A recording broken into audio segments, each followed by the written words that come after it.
শরীর আর সম্পত্তি নিয়ে কখনো অহংকার করতে নেই, কারণ অসুস্থতা আর দারিদ্রতা কখনো কাউকে বলে আসে না। মানুষ যদি তার মনকে নিয়ন্ত্রণ করতে পারত, তাহলে পৃথিবীতে কষ্ট বলে কিছুই থাকতো না। সময় ঠিকই পেরিয়ে যায়, কিন্তু মানুষের ব্যবহারগুলো মনে থেকে যায়। যাদের দুনৌকোয় পা দিয়ে চলা স্বভাব, তারা জীবনে কখনো সফলতা অর্জন করতে পারে না।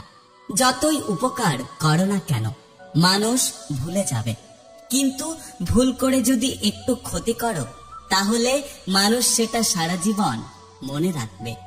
নিজের কথা গোপন রাখার অর্থই হচ্ছে নিজেকে নিরাপদ রাখা। সুখে থাকার জন্য কোটি টাকা লাগে না, লাগে শুধু একে অপরের প্রতি সম্মান আর ভালোবাসা। ভালোবাসি কথাটা শোনার চেয়ে বেশি আনন্দ হয় তখন, যখন মানুষ তার ব্যবহারে ভালোবাসা প্রকাশ পায়। ধাক্কা দিয়ে ফেলে দেওয়ার মতো মানুষের অভাব নেই, কিন্তু পড়ে যাওয়া মানুষটার হাত ধরে টেনে তোলার মতো মানুষের অনেক অভাব। কখনো কাউকে তার বর্তমান পরিস্থিতি দেখে অবহেলা করো না। মনে রেখো, সময়ের চাকা অনবরত ঘুরতেই থাকে। আমি হারিয়ে গেলে ভয় নেই, কারণ আমাকে খোঁজার মতো কেউ নেই।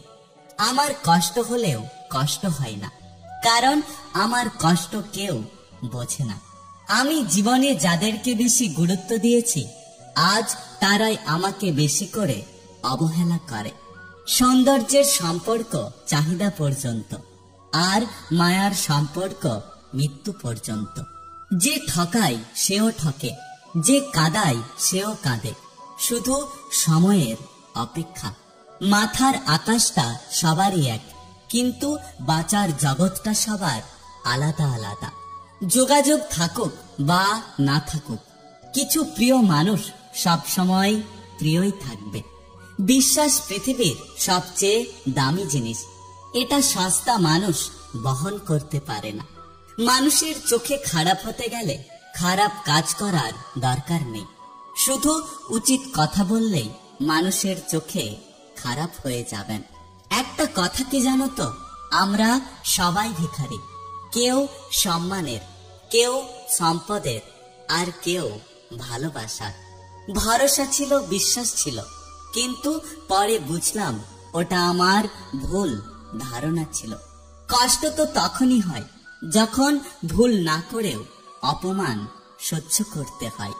তুমি যতই ভালো হও না কেন, যতই অন্যের জন্য নিজেকে বিলিয়ে দাও না কেন, যতই কষ্ট সহ্য করো না কেন, কিছু মানুষের কাছে তবুও তুমি কোনোদিন ভালো হতে পারবে না।